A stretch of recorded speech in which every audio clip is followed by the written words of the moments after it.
Today we're making a Mediterranean-inspired vegetable dish that is so delicious. So we're gonna start by getting our aromatics ready. So I'm using shallots, garlic, rosemary, and thyme, but you can use whatever you've got on hand. Maybe it's a red onion or a yellow onion or different herbs. This is a very forgiving dish. I absolutely love garlic, so I go pretty heavy on the garlic. You use as much garlic as you like. A really great hack that I love doing is just taking my knife and smashing the garlic cloves down. This makes it much easier to peel them without having to fight the garlic. Just a little suggestion, my friends.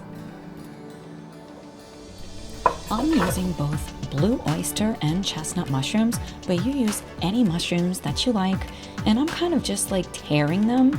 This is a very, very forgiving dish, and roughly I'm wanting everything to be similar size, but again, it's very forgiving.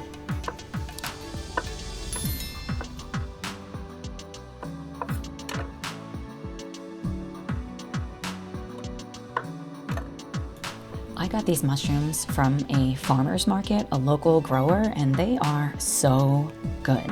What's your favorite mushroom? I would love for you to share it with me in the comments below.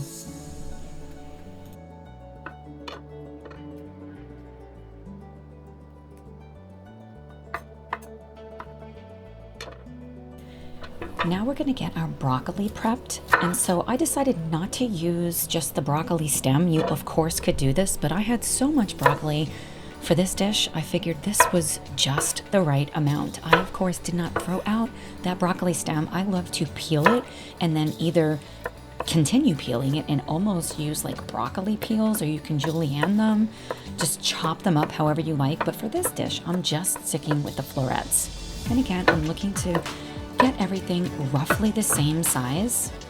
I love roasted broccoli. It's one of my absolute favorite vegetables, really high in sulforaphane, so I look at broccoli as one of the master detoxifiers. Now we're gonna get our carrots, so I'm just chopping off the ends, and I did decide to peel these carrots. You wash them really well, you do not have to peel them, but I did anyway. Now I'm just chopping them on the bias. I like these kind of diagonal cuts. They look really pretty.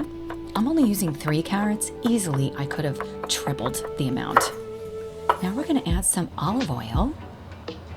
And I'm just coating all of the vegetables with it. And of course, I'm gonna go in there with some lemon zest. I love lemon zest. Alternatively, you could use lime zest, or you can leave it out if you don't have it. But lemon zest absolutely brings out the brightness in this dish, so I love it. Then I'm going in with my hands. You know me, friends.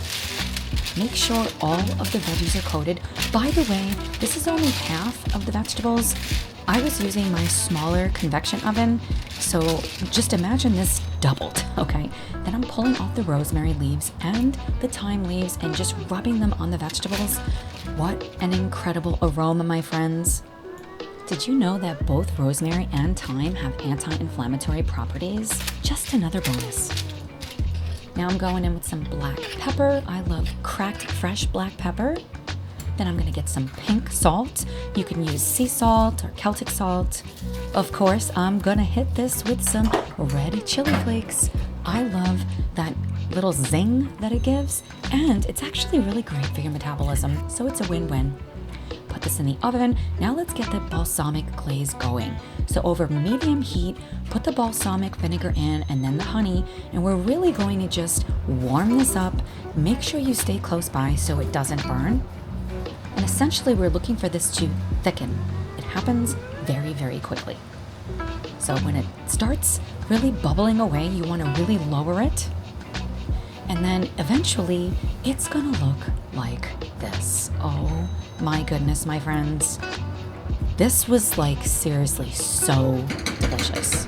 Now we're gonna just kind of stir the vegetables up. And by the way, I left these garlic cloves whole. I love it like that. They are so good. If you've never tried roasted garlic like this, it is so good. So once we kind of just move everything around, we're gonna go ahead and we're gonna add those pine nuts. Then this is the glaze. Look at this. It is thick. She's thick, my friends, and sweet and delicious. Put it back in the oven just for a few minutes and voila! The full recipe is on my website, and I'll see you in the next video.